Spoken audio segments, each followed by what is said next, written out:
Alors ce projet, c'est un projet de centrale hydroélectrique qu'on a développé depuis juin 2013.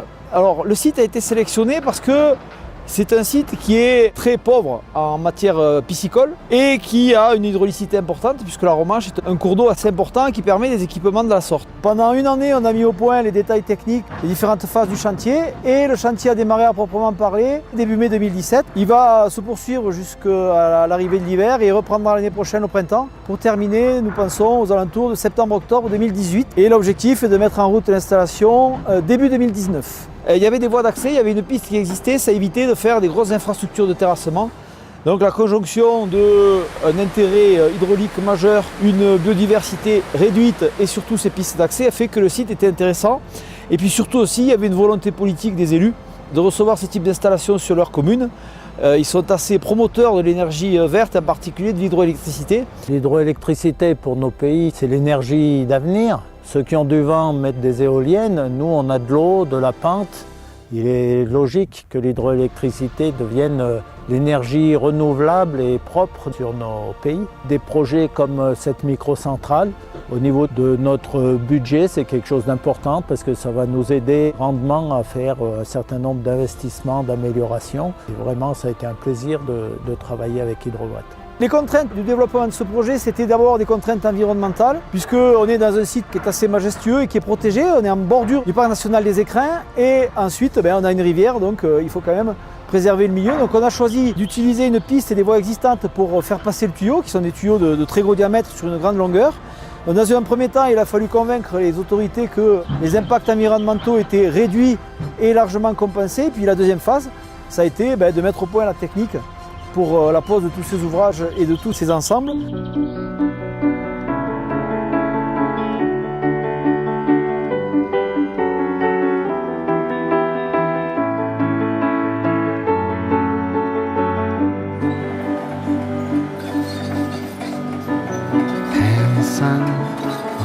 La difficulté de ce chantier et avec l'environnement, c'est que nous avons une emprise assez minime. Le matériau employé, c'est-à-dire la fonte ductile, convient parfaitement à cet environnement. Vu que nous n'avons pas besoin de soudure, nous emboîtons tout simplement les tuyaux entre eux, un BU dans un emboîtement avec un joint standard. Et ensuite, nous pouvons obtenir une déviation angulaire, donnée, ce qui nous donne un anaconda bien formé. Nous pouvons ensuite avoir des mouvements de sol. La canalisation ne subira aucune conséquence. C'est le point fort de la fonte ductile. Ici, les difficultés étaient essentiellement liées à la taille importante des ouvrages, qu'il y a 4,2 km de tuyaux à poser avec des diamètres imposants qui sont de 1,60 m pour moitié et ensuite 1,40 m.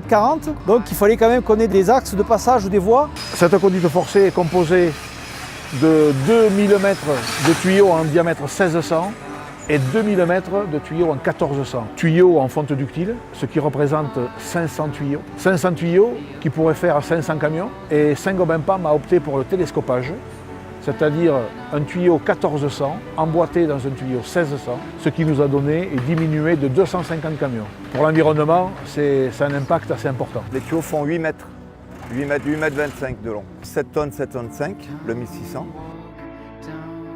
Ici, nous sommes sur la tranche de 1400. Se posent 6 à 7 tuyaux joues. Donc ici, nous nous trouvons sur le chantier de la prise d'eau. Comme les ouvrages vont se réaliser sur 2 années, on a préféré cette première année faire tous les terrassements et assurer la dérivation de la rivière, de la Romanche, de façon à ce que l'année prochaine, quand on arrive pour recommencer les travaux de génie civil, on ait eu une longue période d'observation sur la stabilité des sols et surtout la capacité de la dérivation à assumer tous les débits.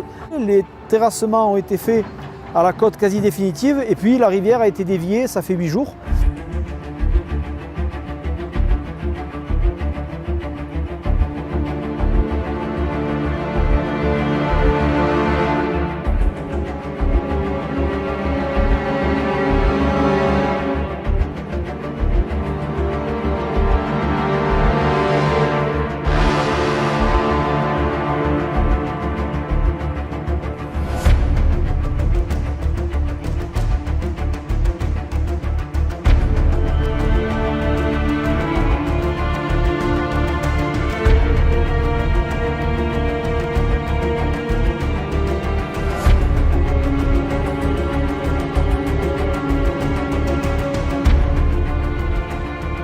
À l'avancement, on a une pelle de 50 tonnes. La complexité, c'est qu'on ne peut pas se garer.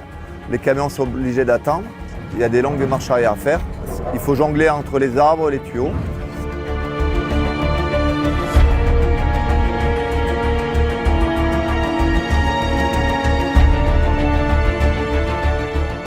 Tout le gravier est criblé, concassé, c'est des gros cailloux. Et tout ce qu'on crible et qu'on concasse, ça repart à l'arrière pour faire la fermeture du tuyau.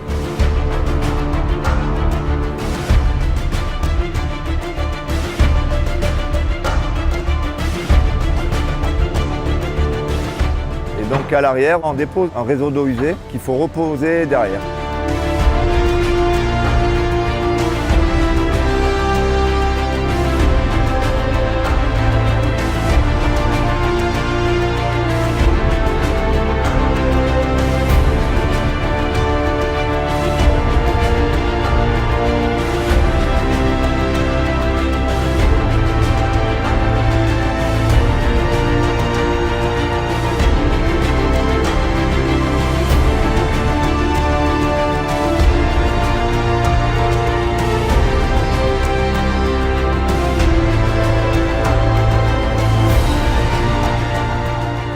Donc là, sur site, on est en train de construire la centrale, donc l'usine de production électrique de tout le projet, quoi. La plus grande spécificité, c'est la hauteur. C'est assez particulier parce qu'on va encore monter une hauteur de banche supplémentaire et demi par rapport à ce qu'on voit là.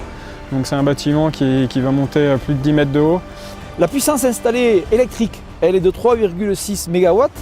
On va produire à peu près 12 millions de kWh. C'est un projet qui amène une technicité très complète et qui fait partie des gros projets que la société a construits et qui amène aussi pas mal de technicité. Et nos équipes sont très heureuses et on fait un travail très valorisant parce qu'il y a une multiplicité de techniques, de compétences. Donc c'est un projet très global qu'on a conçu de A à Z chez Hydrowatt. Donc cette centrale est prévue pour fonctionner en autonomie complète. Elle est complètement automatique et elle démarre, s'arrête toute seule en fonction du niveau d'eau disponible à la prise d'eau. En cas de problème, elle s'arrête aussi toute seule et dans ces cas-là, prévient la personne en charge de l'exploitation. L'exploitation va se dérouler avec une équipe basée en Ubaye et un gardien sur site qui lui est là pour répondre aux événements du quotidien. Ensuite, toute la partie maintenance préventive et curative sera réalisée par l'équipe située en Ubaye. En termes d'automatisme, toutes les études sont réalisées en interne et on va dire le cœur du système, le programme automate qui gère tous les démarrages, arrêt de la centrale, la régulation, etc., les mises en protection. Ça, c'est réalisé chez nous et développé chez nous. C'est une centrale qui est au fil de l'eau, donc elle est là pour fonctionner quel que soit le débit. Il risque d'y avoir des faibles productions sur les mois février-mars et à l'étiage de septembre, mais elle est censée fonctionner toute l'année. C'est une centrale à la pointe de la technologie avec toutes les innovations du moment. Il est clair qu'on ne peut rien construire dans le parc des Écrins et qu'on est obligé de se situer hors cœur de parc. Le suivi du chantier a été quand même très pointu en matière environnementale pour éviter d'avoir des effets par exemple sur la faune, la flore. Donc on avait le parc des Écrins qui venait nous contrôler en permanence. C'est quelque chose qu'il a fallu intégrer dans la conception et dans le déroulé du chantier.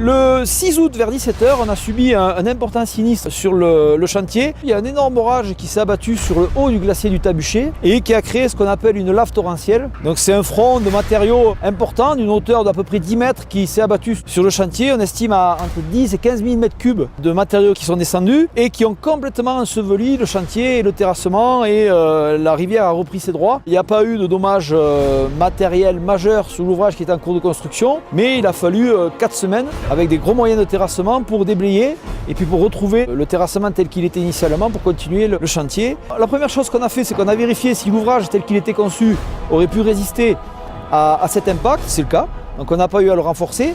Par contre, on a fait quelques aménagements en matière de suivi d'exploitation et de parties électromécaniques et de régulation pour essayer de se prémunir s'il y a un nouvel épisode qui arrive pour éviter qu'il y ait trop de dégâts sur les parties mécaniques et les parties mobiles. Le chantier a duré en cumulé 11 mois. C'est un projet qui a coûté 11 millions d'euros, financé en totalité par notre société, Unit, et qui va générer à peu près 1 million d'euros de chiffre d'affaires de vente d'électricité par an.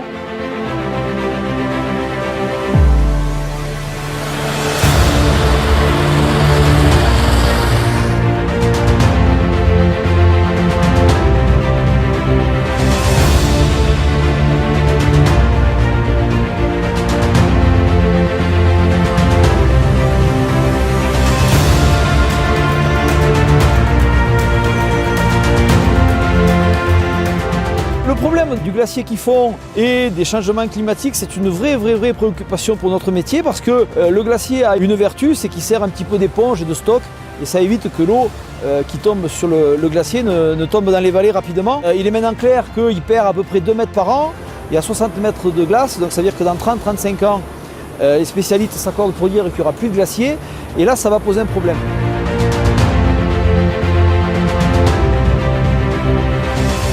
Si j'avais à résumer ce chantier, je pense que c'est une extraordinaire aventure humaine parce qu'il y a quand même de la technicité, il y avait des gros moyens. Alors c'est vrai que le cadre peut paraître enchanteur, mais il est quand même très difficile. On a eu à essuyer pas mal de problèmes de chantier, puis des sinistres un peu plus importants. Et chaque fois, toutes les entreprises ont joué le jeu, nous ont aidés. Parce que je crois qu'il s'est créé un climat de confiance et c'est un vrai succès d'équipe. On doit remercier énormément tous les gens qui sont intervenus parce qu'ils ont fait un travail sensationnel.